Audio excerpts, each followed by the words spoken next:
Mateus capítulo 5, versículos do 43 ao 48, você pode pegar aí na sua Bíblia, estou marcando aqui na minha também. Mateus capítulo 5, versículos do 43 ao 48, assim nos diz a palavra de Deus. Ouvistes que foi dito: amarás o teu próximo e odiarás o teu inimigo. Ora, eu vos digo: amai os vossos inimigos, e orai por aqueles que vos perseguem. Assim vos tornareis filhos do vosso Pai que está nos céus. Pois Ele faz nascer o seu sol sobre maus e bons, e faz cair a chuva sobre justos e injustos. Se amais somente aqueles que vos amam, que recompensa tereis? Os publicanos não fazem a mesma coisa? E se saudais somente os vossos irmãos, que fazeis de extraordinário? Os pagãos não fazem a mesma coisa? Sede, portanto, perfeitos, como vosso Pai Celeste é perfeito.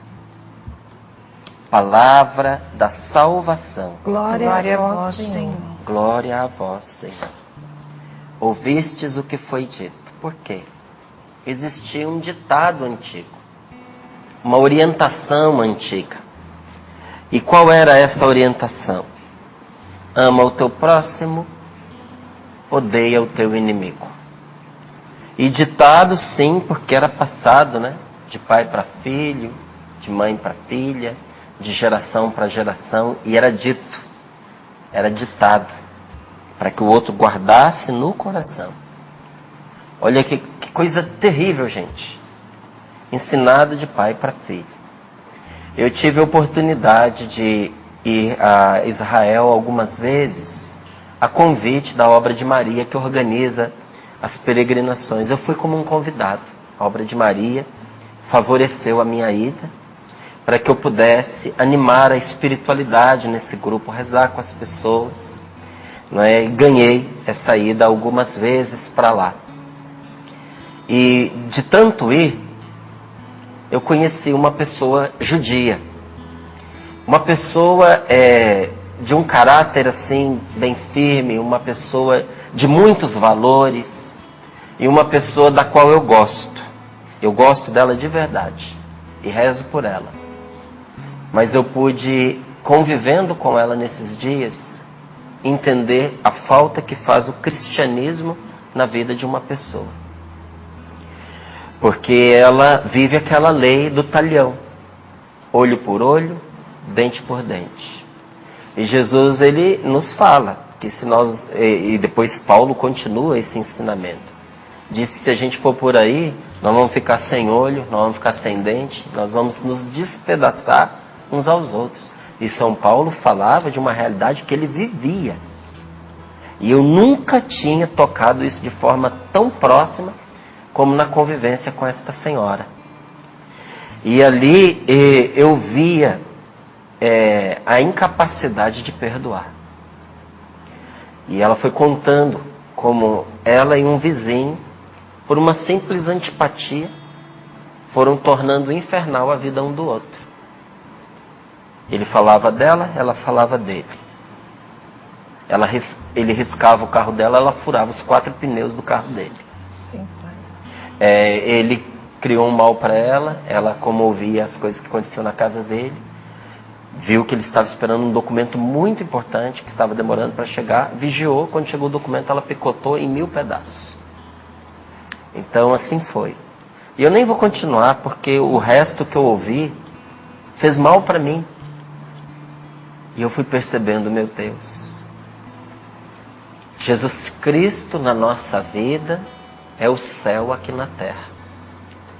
Porque entrar nessa dinâmica de destruição é uma coisa tenebrosa. É a gente antecipar o inferno. paz você pode ter vivendo com uma pessoa que você não sabe qual é o próximo mal que ela vai te causar? Que sossego você pode ter se você se deleita em maquinar o próximo mal que você vai fazer contra alguém? Se alguém chama isso de vida, coitado, está muito equivocado. Porque viver não é isso. E Jesus diz, olha, se eu ouvi um ditado aí, que é para você amar o seu amigo, o seu próximo, mas odiar o seu inimigo, eu não digo isso para você, fala o Senhor.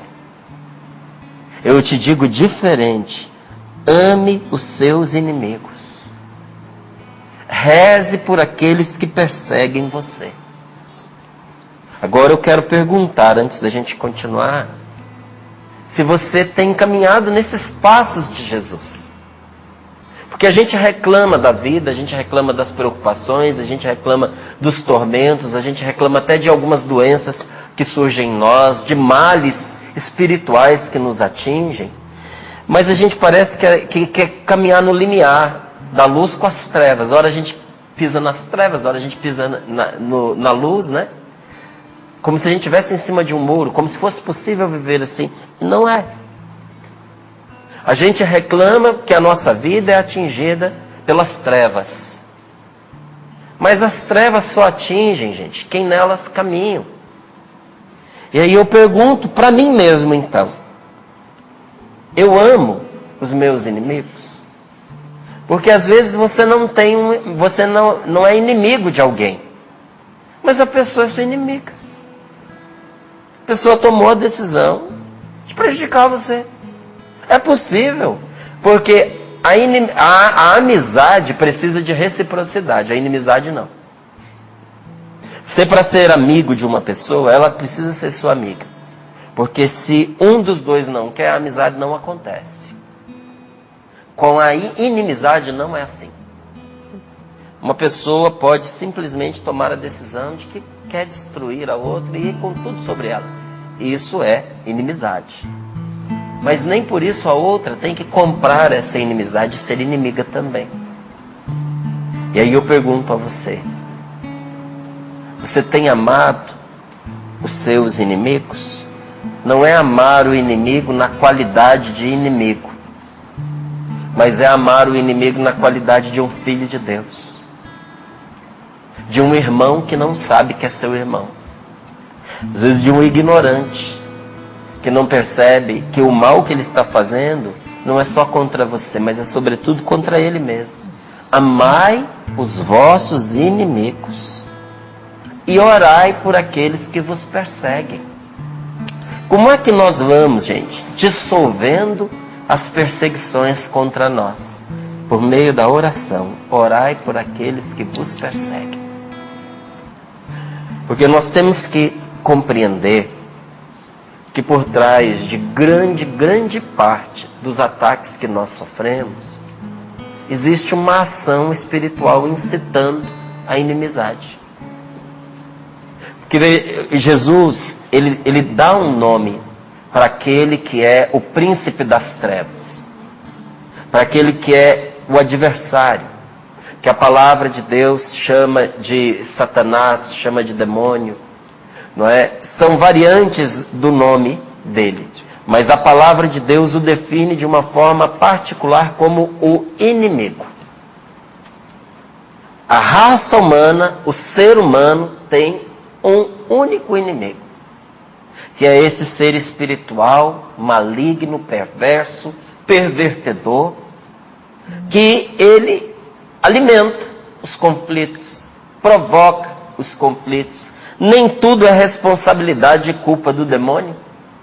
Não é? Muito entra da gente aí, mas assim como Deus é o nosso parceiro inseparável em tudo que nós fazemos para o bem e para a salvação nossa e dos outros, o demônio é um companheiro de quem age para o mal.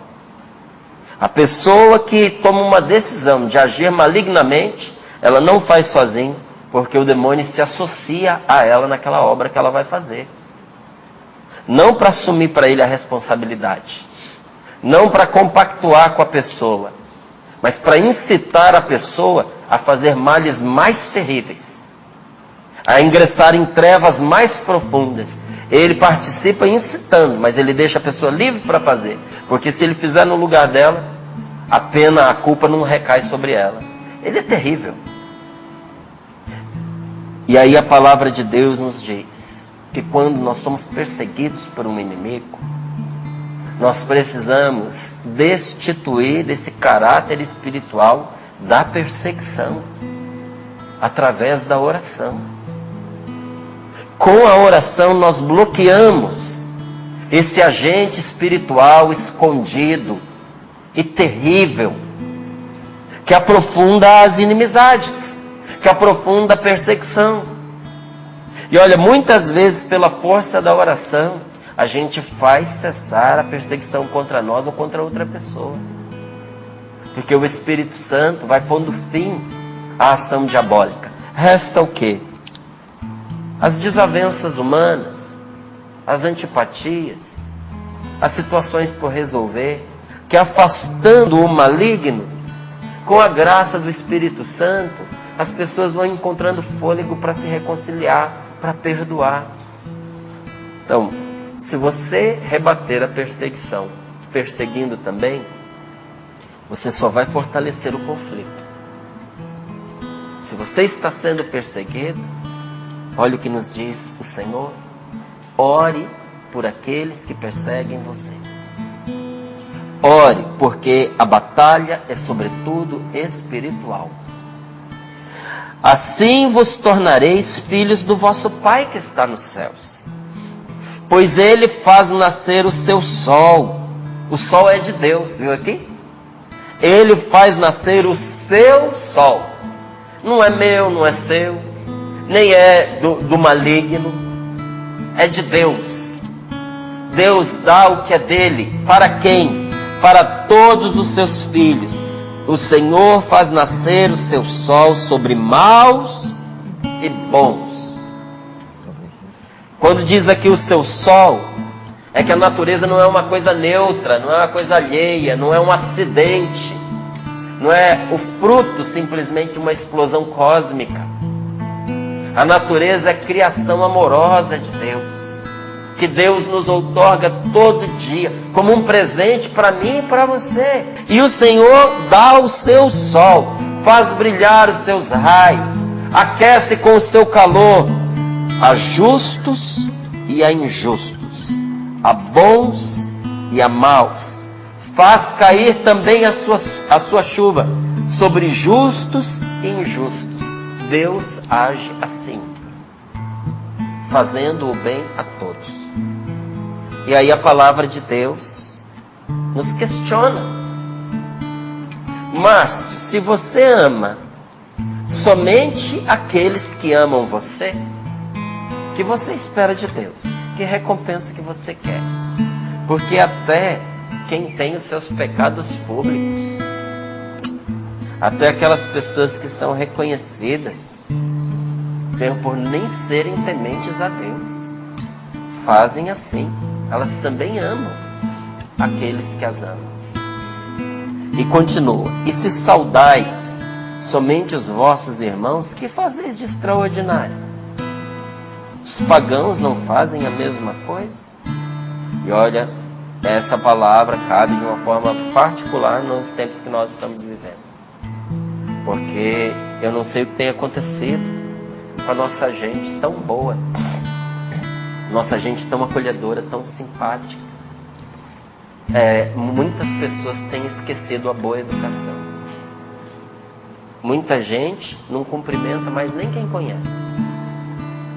Às vezes a pessoa passa por você como se ela estivesse passando por um poste.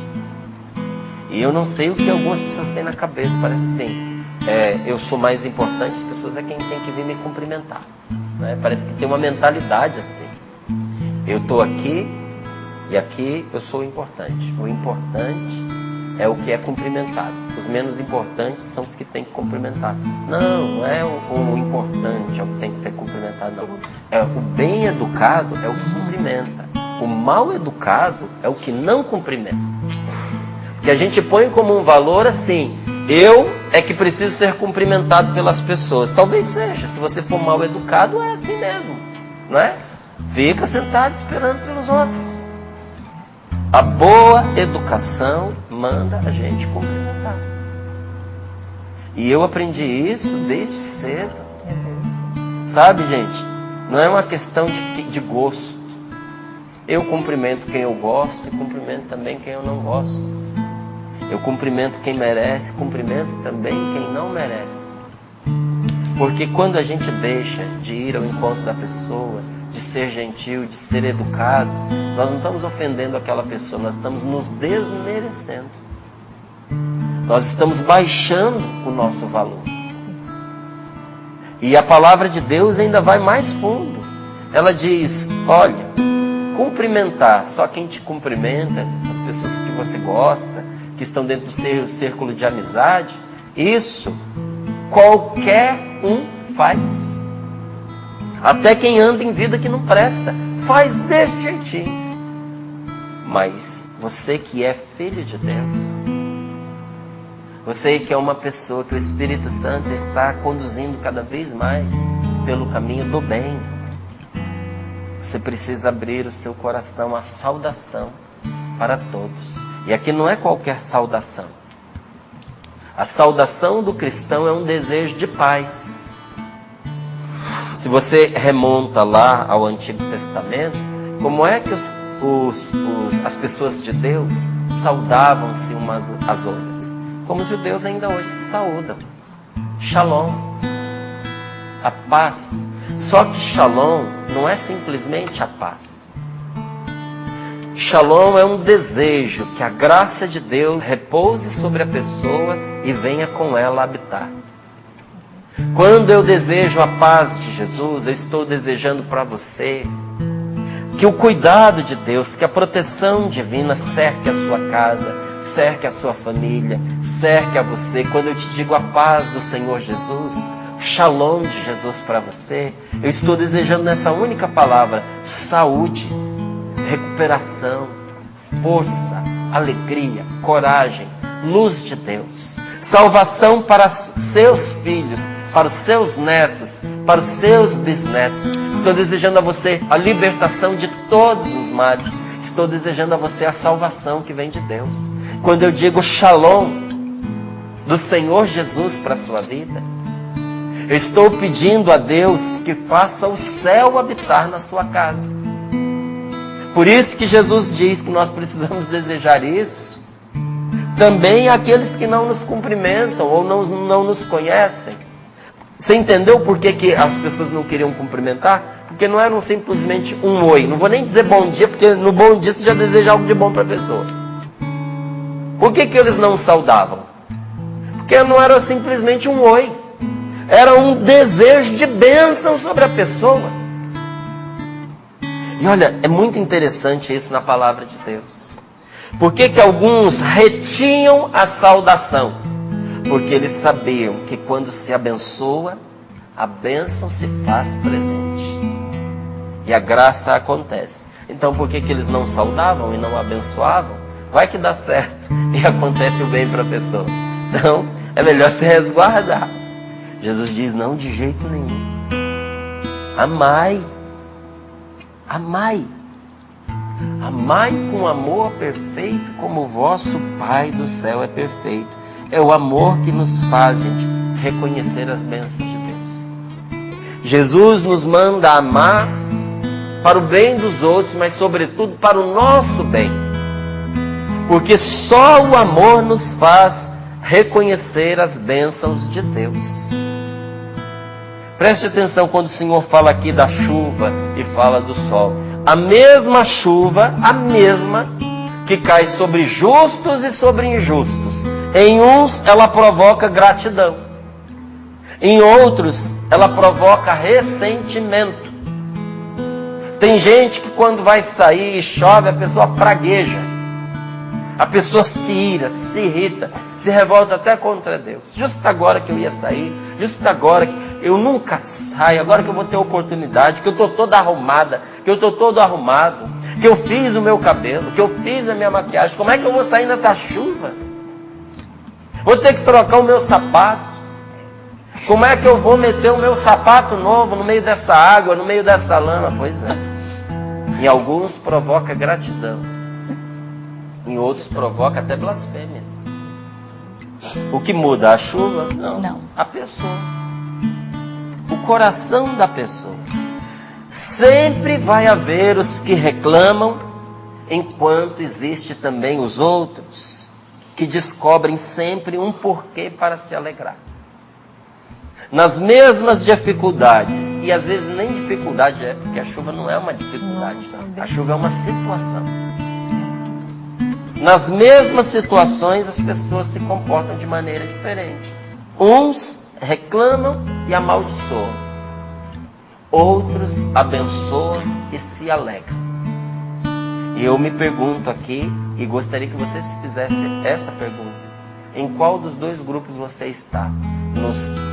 No grupo daqueles que praguejam, que amaldiçoam, que reclamam? Ou no grupo daquelas pessoas que procuram na situação um motivo para ter alegria? A gente aprende muito com a sabedoria do campo.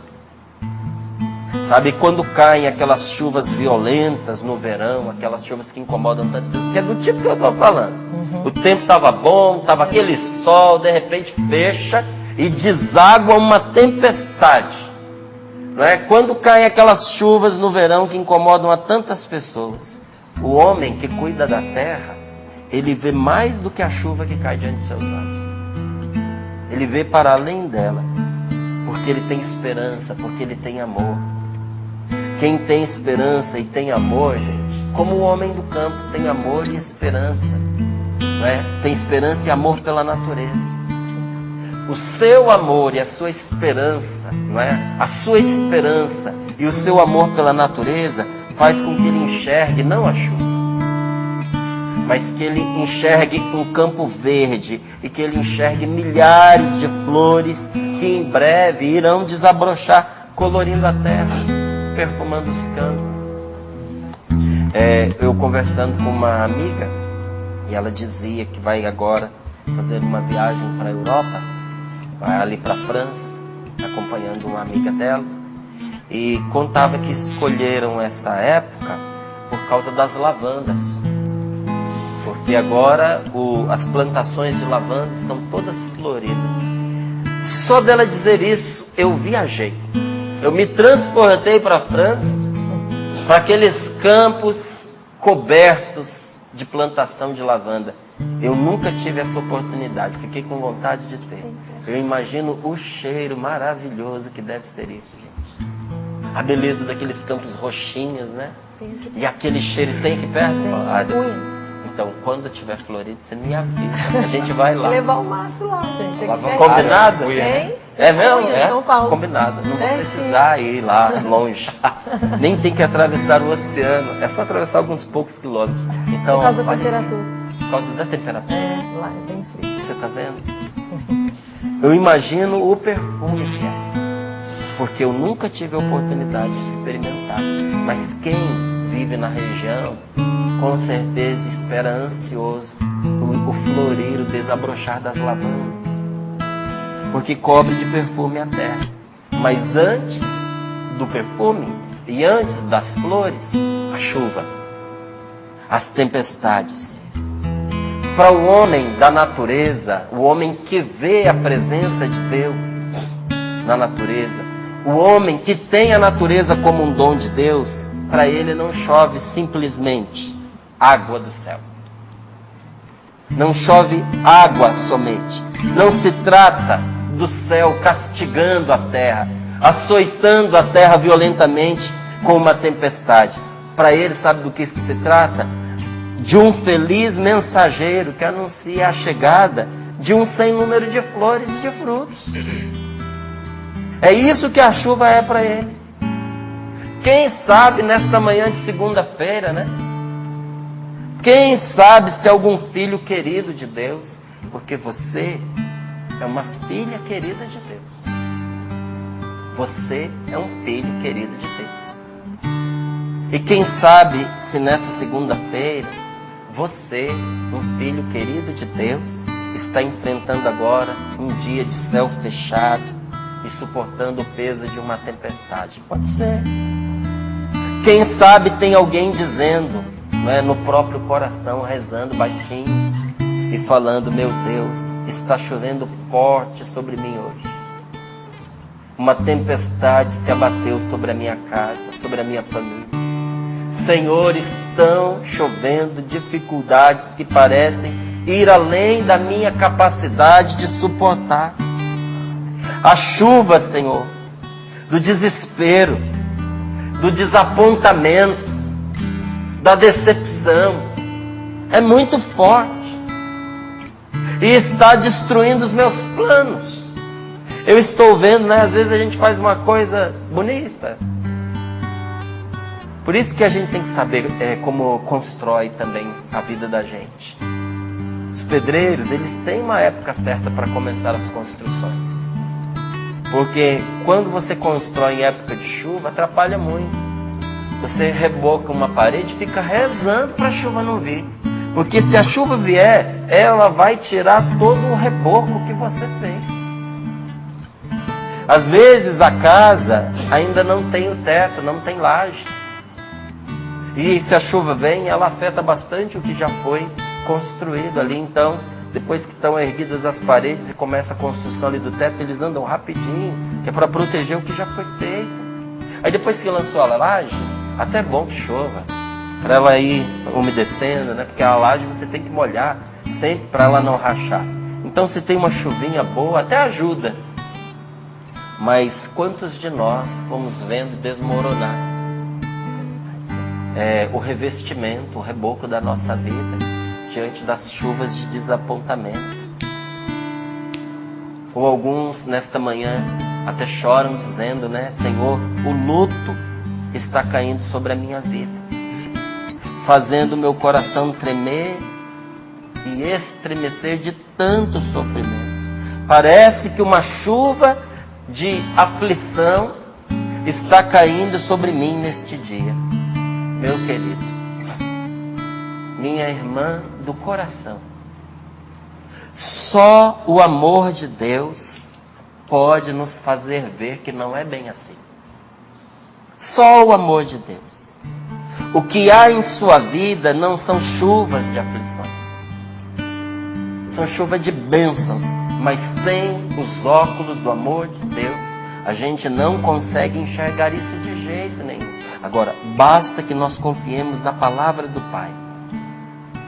E da chuva que nos golpeiam irão brotar os mais belos frutos do Espírito Santo. Frutos que nós jamais descobriríamos se nós não passássemos pela tempestade.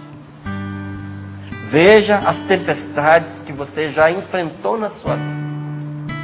Nunca deixaram sem resultados, sem frutos, a sua tolerância, a sua persistência, a sua resistência. Sobreviver aos golpes da vida, às tempestades que você já enfrentou, fez de você uma pessoa melhor, fez de você uma pessoa mais forte. Quem sobreviveu às tempestades que passou, foi enriquecido por elas. Não foi assim? Nós sempre vemos a chuva, sempre. Mas será que nós vemos também as flores? Nós sentimos a dor das provações, mas Deus vê a flor que desabrocha na nossa alma. Deus vê o perfume da salvação na nossa vida. Nós retraímos perante o sofrimento, mas Deus vê a terna compaixão que vai surgindo no nosso coração por outros sofredores. Sabe, a gente vê a dor, mas Deus vai vendo um coração mais maleável, mais compassivo, um coração mais afeito ao irmão que está sofrendo. Nós sentimos o coração estremecer debaixo da dor da separação da pessoa que faleceu, e a gente vai ter que aguentar a saudade, porque você vai vê-la de novo quando você partir. Ela não volta mais. Mas a separação não é para sempre. Ela não volta, mas você vai. Até lá, amigo, saudade. Saudade é uma bênção. Eu sempre louvo a Deus por aquela música do Nelsinho, né? Só se tem saudade do que é bom.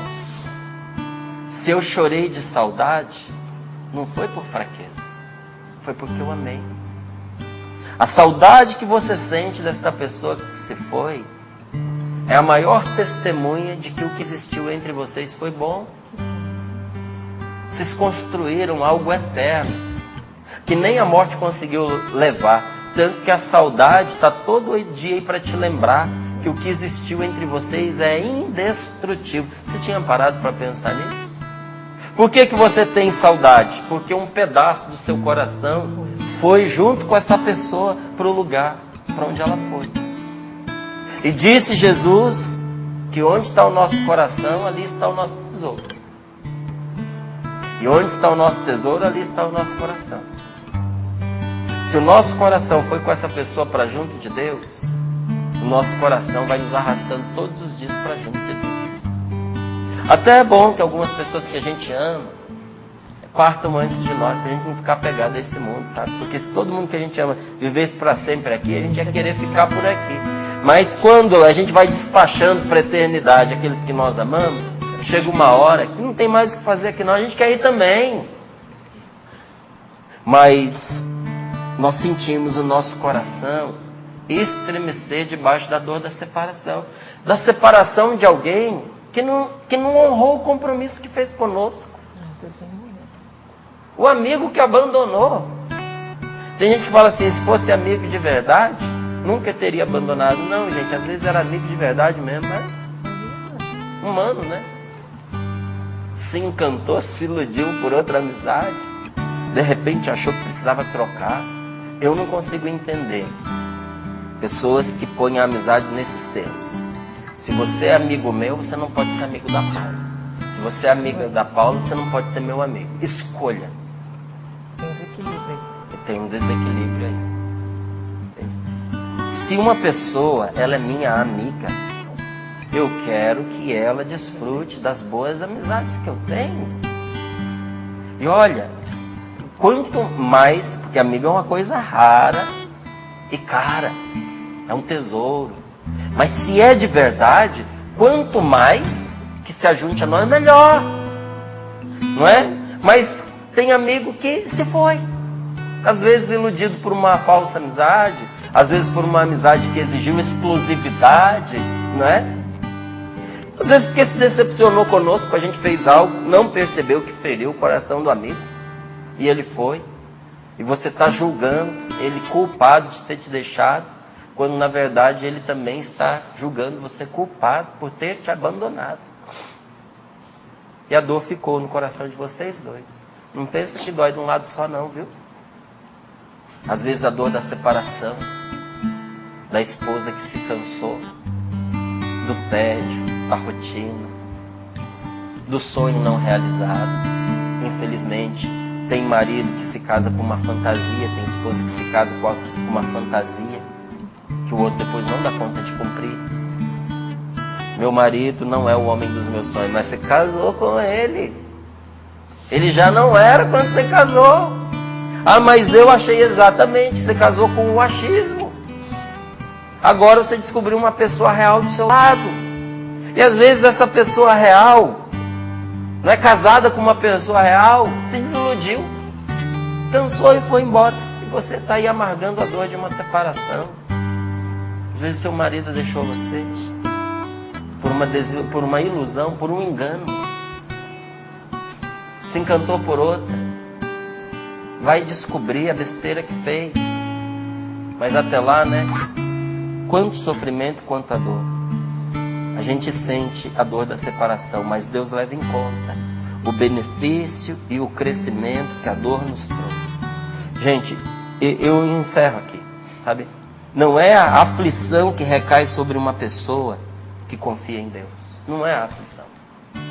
O que recai sobre uma pessoa que confia em Deus não é a aflição, mas compaixão, amor, paciência, mansidão e muitas outras flores e frutos que vêm do Espírito Santo.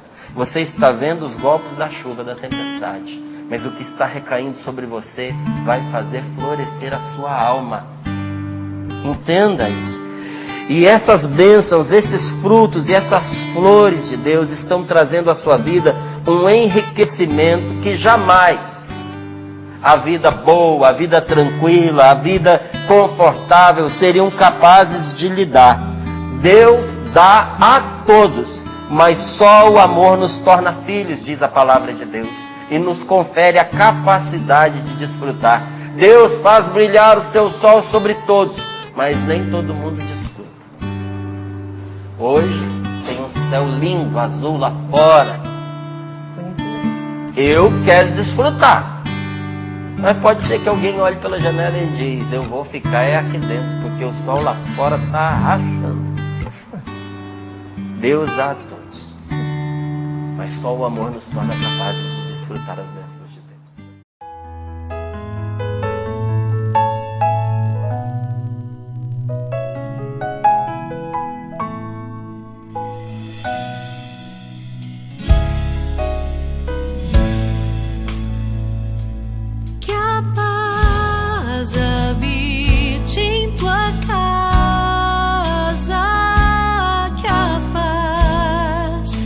Esteja em ti, que a paz habite em tua casa, que a paz esteja em ti, que alegria quando ouvi que me disseram: vamos à casa do Senhor. E agora nossos pés já se detêm, Jerusalém, em tuas portas, tuas portas.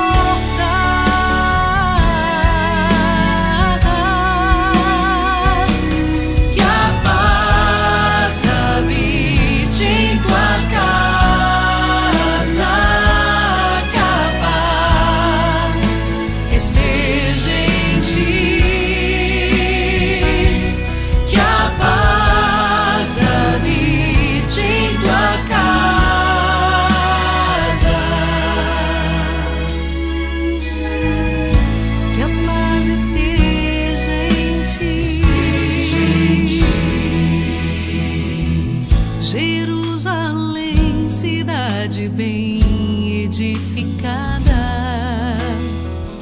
tua beleza e esplendor, para lá sobem as tribos de Israel, as tribos do Senhor.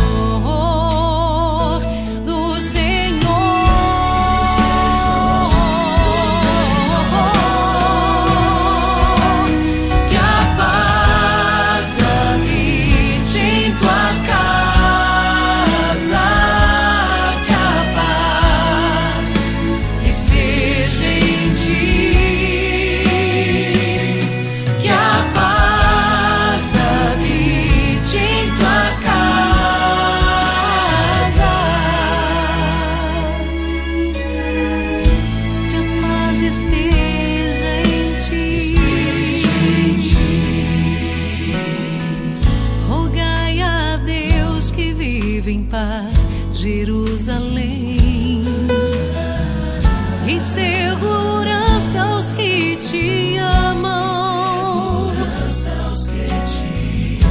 que a paz habite dentro dos teus muros, tranquilidade em teus palácios, teus palácios.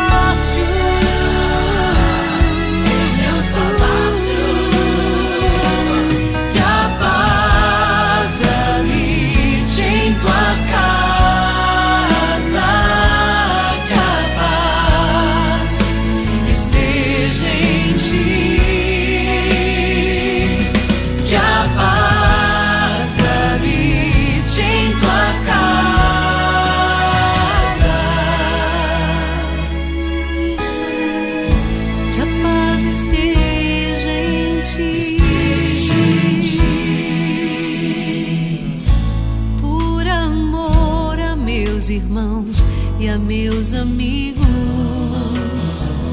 Peço que a paz esteja em ti. Pelo amor que tenho a cada